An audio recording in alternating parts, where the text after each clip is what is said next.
Dear Jeeves, in the wee hours of one morning, when the last breaths of the darkness made the first faint lights of the day, his tired feet, in shoes torn and patched, moved through the street unlit and soothingly quiet.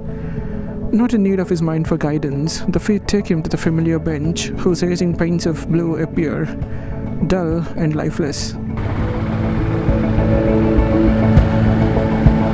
He sits there in a hidden corner of an alley where the breeze rhythmically reaches and then leaves him wondering, wait, where did you vanish? And so soon? In the moments that follow, while the light slowly takes over, the street not so far away begins to stir to life with soft murmurs like that of a child asleep. He adjusts his shoulders and shuffles his fingers to hold the crumbled, old newspaper that only exists in his mind. But who cares to bear witness to the madness of a man alone? Dear Jeeves. His eyes jump from one matter of the world to the other until they find the unknown stranger's words. Unlike all the other matters in bold titles that desperately sought attention, this one has chosen to remain plain and undecorated. It only takes a couple of lines for his eyes to get narrower and interested, so that nothing else is in his eyes except the words that pulled him in.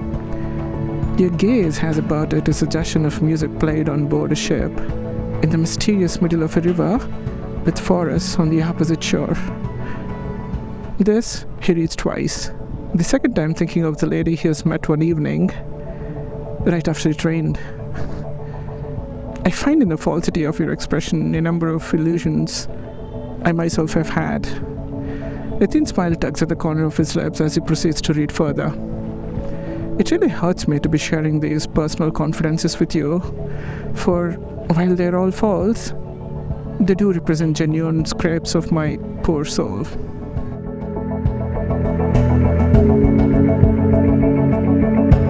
Just as he spells that last syllable, which beautifully coincides with a beam of light falling on his face, his slow hands unfold the newspaper to the usual state. One shouldn't exhaust good writing all at once, he whispers. Thank you, but those are not my words, a voice says from the other hidden far-end corner of the alley. He turns to his left as his eyes take in the very form of a person they imagined while they read the earlier verses, the unknown stranger.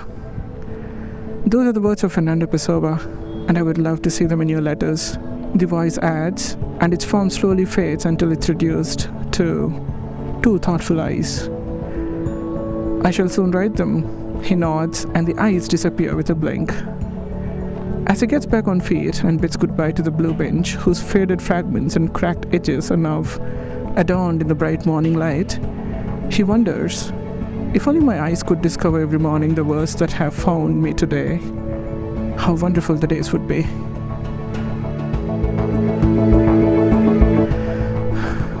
With that, dear Jeeves, this letter comes to the end. And maybe in another one day, I shall write to you about how all of this has come to life. Your friend, Brooding Brook, to Jeeves, Berkeley Mansions, London, 1925.